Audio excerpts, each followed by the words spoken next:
Oke, bismillahirrahmanirrahim. Assalamualaikum warahmatullahi wabarakatuh.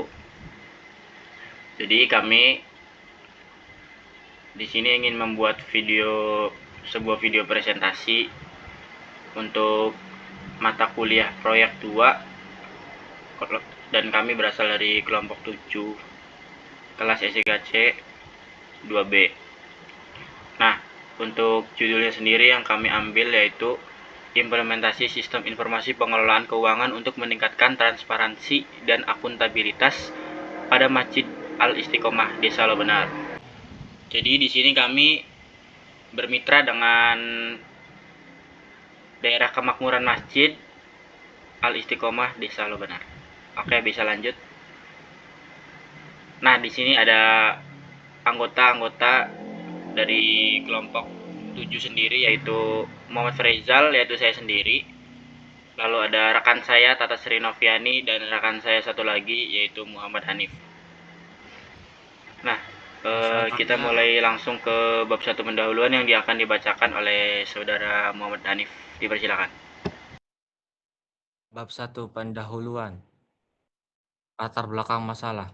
Masjid Al-Istiqomah di Desa Lobenar, Indramayu merupakan organisasi nirbala dengan jamaah kurang lebih 200 orang yang mempunyai sumber dana dari infak, sedekah, zakat, dan donasi, sehingga membutuhkan pengelolaan keuangan yang baik dan transparan. Saat ini pencatatan keuangan masih menggunakan buku besar yang rentan hilang ataupun rusak, serta pelaporan keuangan masih mengandalkan papan informasi dan pengeras suara. Informasi keuangan masjid berbasis web dapat meningkatkan efisien dan akurasi. Salah satunya memperoleh skor kegunaan 86,5 pada pengujian SUS yang dinilai baik oleh pengguna. Namun sistem seperti itu belum pernah diterapkan di Masjid Al-Istiqomah. Proyek ini bertujuan untuk membangun sebuah sistem informasi keuangan masjid berbasis web dan mobile. Sistem ini mendukung konsep smart government dalam pilar smart city dengan mendorong transparansi dan akuntabilitas keuangan masjid, mempermudah pengurus dalam pencatatan dan pelaporan, serta kemungkinan jamaah memantau keuangan dan partisipasi dalam donasi secara digital. Yang selanjutnya ada rumusan masalah. Yang pertama, bagaimana proses pengelolaan dan penyampaian laporan keuangan Masjid Al-Istiqomah. Yang keduanya, bagaimana merancang sistem informasi pengelolaan keuangan masjid yang dapat meningkatkan transparansi dan akuntabilitas pengelolaan dana. Yang ketiga, bagaimana sistem dapat mempermudah jamaah dalam mengakses informasi keuangan masjid. Batasan masalah. Yang pertama, sistem hanya berfokus pada pengelolaan keuangan Masjid Al-Istiqomah Desa Lobener. Yang keduanya, sistem tidak mencakup manajemen inventaris barang Masjid Al-Istiqomah. Yang ketiga, jamaah hanya mengakses untuk melihat laporan keuangan dan informasi kegiatan yang ada di masjid. Yang keempatnya, sistem hanya dapat digunakan oleh pengurus resmi Masjid Al-Istiqomah yang memiliki akun terverifikasi. Yang kelima, jamaah hanya dapat melihat laporan keuangan masjid, tidak dapat mengubah atau menghapus data. Yang keenam, sistem tidak menyediakan fitur pelaporan pajak atau pelaporan kepada instansi pemerintah. Yang ketujuh, sistem tidak memiliki fitur komentar atau form diskusi publik terkait laporan keuangan. Yang kedelapannya, sistem tidak memiliki fitur tracking real time untuk penggunaan dana. Yang kesembilan, sistem tidak menggunakan teknologi AI atau machine learning dalam pengolahan data keuangan. Nah, selanjutnya, tujuan proyek ini yang pertama mengetahui dan menganalisis proses pengolahan serta menyampaikan laporan keuangan yang saat ini berjalan pada Masjid Al-Istiqomah untuk mendefinisikan kendala administrasi yang ada. Yang kedua, merancang dan membangun sistem informasi pengolahan keuangan masjid yang terstruktur guna meningkatkan standar transparansi dan akuntabilitas pengurus DKM dalam mengolah dana umat. Yang ketiganya, menyediakan platform atau dashboard publik yang mempermudah jamaah dan masyarakat luas untuk mengakses dan memantau informasi keuangan serta progres lelang atau donasi masjid secara real time dari mana saja.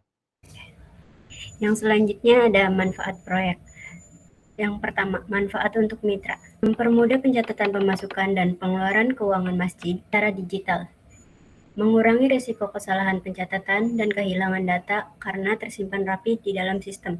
Mempermudah pengurus dalam mempublikasi informasi kegiatan yang ada di masjid kepada jamaah atau warga. Manfaat yang kedua, manfaat untuk jamaah atau warga. Jamaah dapat melihat laporan keuangan secara transparan dan real time. Jamaah dapat melakukan donasi secara online tanpa harus hadir langsung ke masjid. Jamaah dapat menyampaikan kritik dan saran. Manfaat ketiga, manfaat akademik.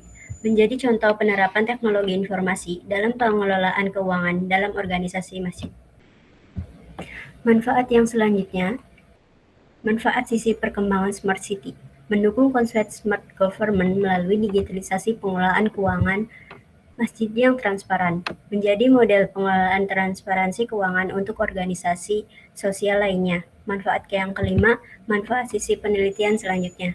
Menjadi referensi untuk penelitian lanjutan di bidang sistem informasi keuangan, membuka peluang peneliti lanjutan tentang integrasi sistem ini dengan teknologi lain seperti IoT, AI, dan fintech. Menjadi inspirasi untuk mengembangkan sistem serupa di organisasi sosial lainnya. Bab 2. Metode pelaksanaan. Metode pengumpulan data. Yang pertama ada studi literatur. Tim melakukan riset dengan membaca dan menganalisis berbagai sumber referensi seperti jurnal ilmiah dan artikel yang relevan dengan topik penelitian dalam konteks sistem informasi pengelolaan keuangan pada masjid. Yang kedua itu ada wawancara. Tim melakukan wawancara dengan beberapa pihak terkait untuk mendapatkan informasi mengenai keuangan pada Masjid Al-Istiqomah. Selanjutnya, metode pengembangan perangkat lunak. Untuk proyek 2 ini, metode pengembangan perangkat lunaknya memakai metode Agile. Selanjutnya, ada alat dan bahan.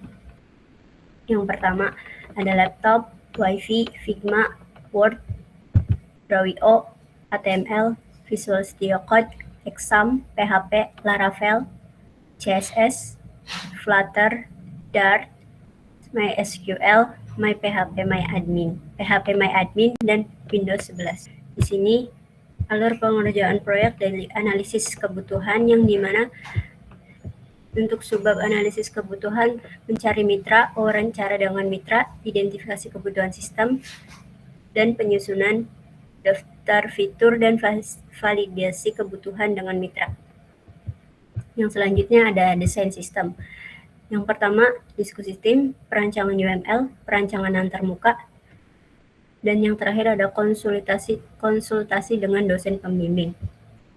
Yang ketiga ada implementasi, yang dimana subbabnya ada pembuatan basis data, pengembangan modul utama, integritas sistem, sprint review internal.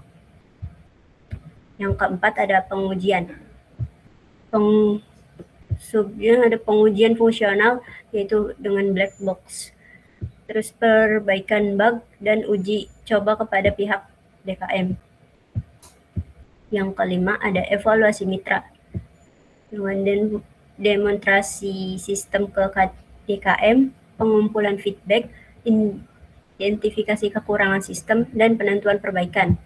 Yang terakhir ada finalisasi dan deploy, penyempurnaan fitur akhir, implementasi di lingkungan masjid, pelatihan pengguna, dan penyusunan dokumentasi.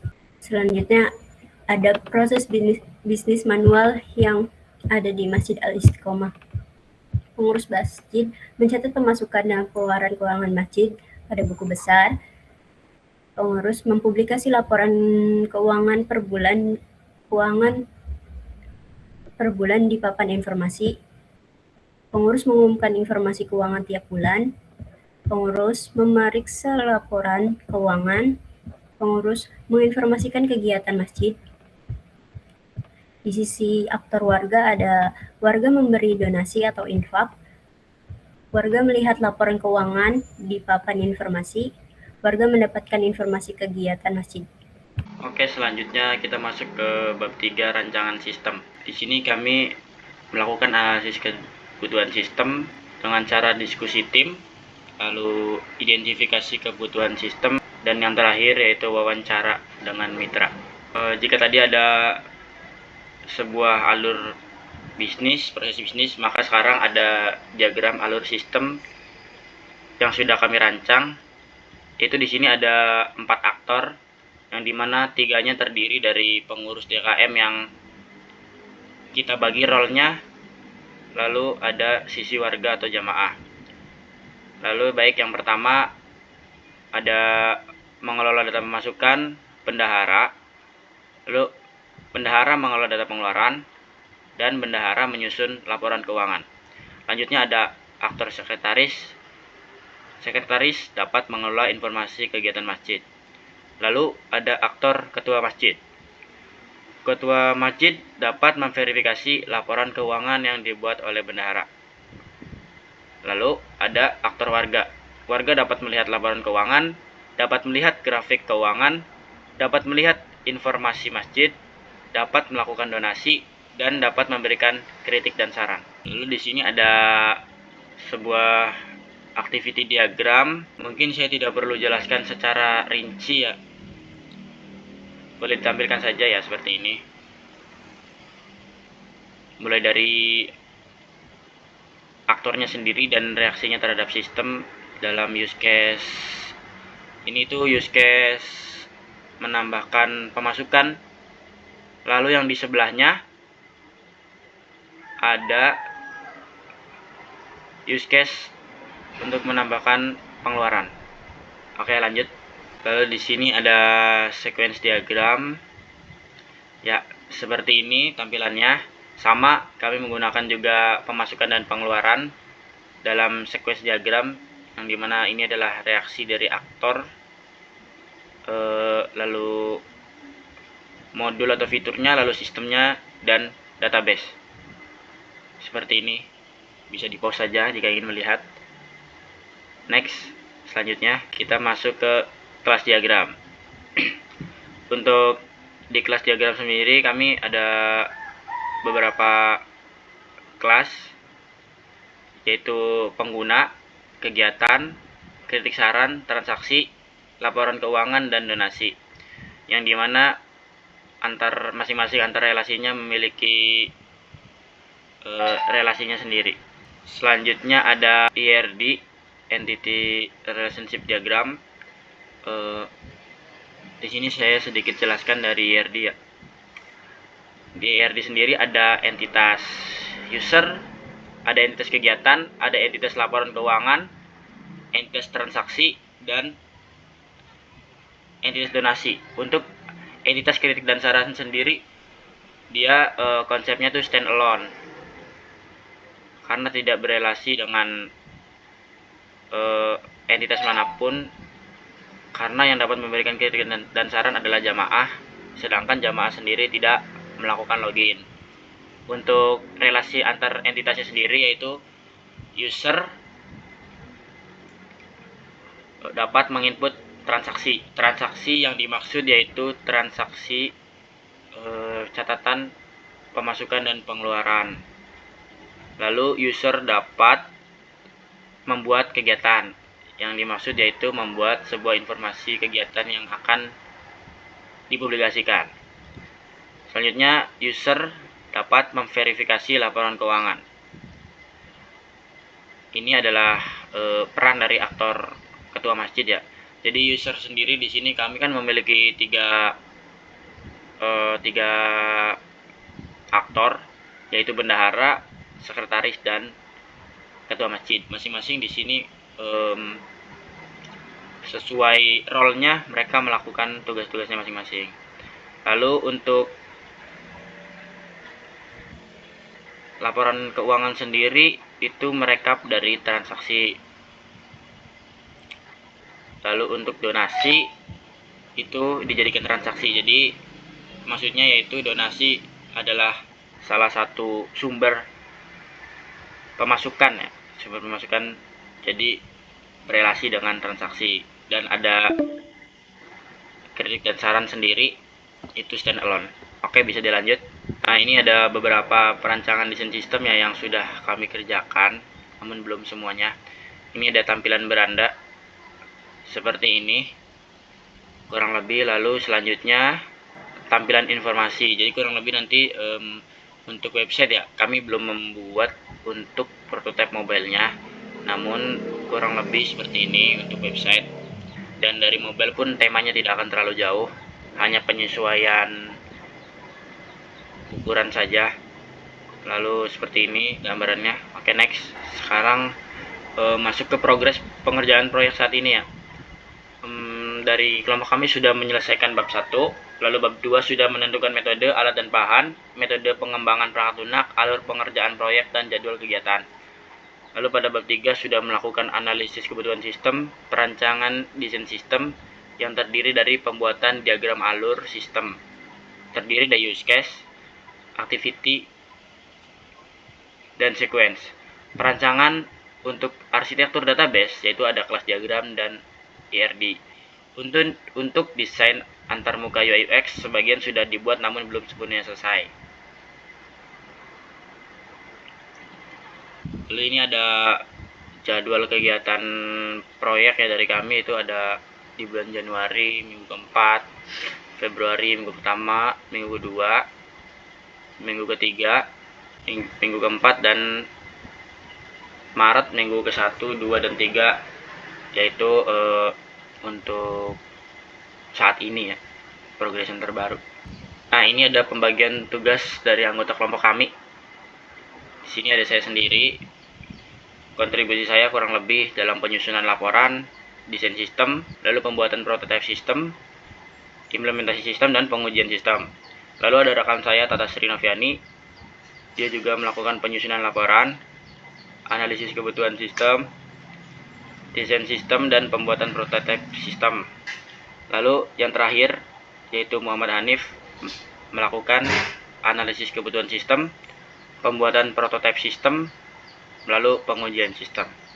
Lalu ini adalah beberapa referensi-referensi yang kami gunakan pada proyek yang kami buat. Bisa dilihat beberapa referensi yang kami gunakan. Oke, terima kasih. Sepertinya segitu saja presentasi dari kelompok kami. Apabila banyak kurangnya mohon maaf. Semoga kedepannya kelompok kami makin lancar lagi dalam mengerjakan proyek. Cukup segitu saja. Sekian.